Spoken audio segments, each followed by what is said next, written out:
All right, welcome back. This will be a 30-second video. I just wanted to summarize the steps. So to recap, sort of the 5-step protocol here, whether you're faced with a tough interview challenge and you're at a whiteboard and there's a bunch of people watching you, or you're trying to solve something on your own for a novel, challenge you faced, an app you're trying to build, trying to figure out how to sort search results, whatever it is, these are the steps that I like to go through. Make sure you understand the problem. And a lot of this, the way I taught it or talked about it was geared towards interviews, like I said, especially things like understanding the problem.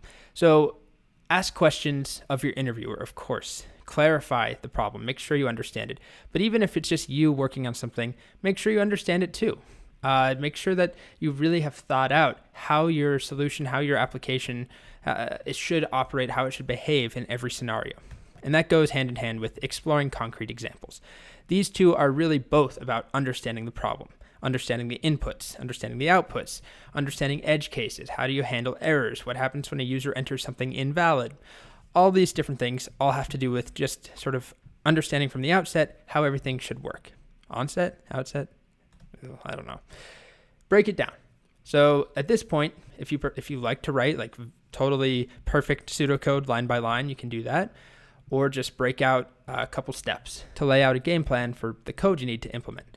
This is really helpful, especially in an interview if you're timed and you know that you're going to run out of time. It can be useful to write your game plan out so you can show them, hey, this is where I was going. Even though I only actually implemented 40% of this, here's the other steps that I was going to do. So make sure you know where you're going before you just start typing code. Often that's a bad way.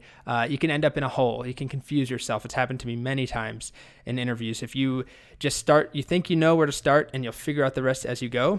Often you pigeonhole yourself into one approach and then I start to panic because it's not working out. And I take a step back and usually erase everything I've done and start over and plan it out.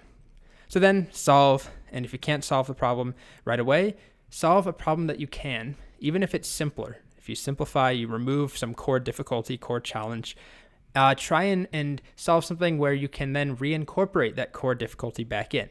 So we talked about in 2 videos ago, if you're not sure how to test for something being alphanumeric, ignore that part and just write the problem, write the solution, ignoring the alphanumeric part so that you could then plug it in later.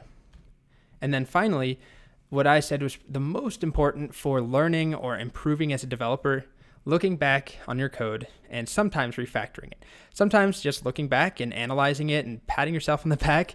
Most of the time, there's room to refactor. Even if you're a totally expert developer, it can be very useful to look at other people's solutions or to scrutinize your own and figure out what you could have done better. All right, so those are the steps I recommend if you're ever faced with a tough challenge, especially if you're in an interview.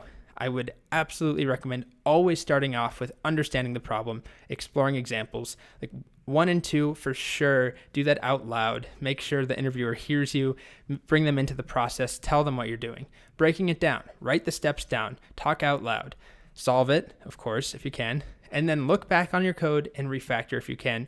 All of these, honestly, they're equally important in an interview setting as well as in real life. But I think most of you care about interviews for the most part, so I'm gearing it towards that. Okay, so that's the wishy-washy part of problem solving, sort of the approach, the steps that you can take mentally to prepare yourself. Next, we're going to talk about some patterns for code. There are a couple of archetypes, blueprints for solutions that may come in handy.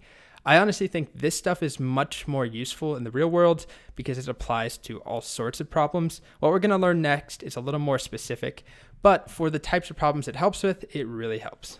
Okay, that's up next.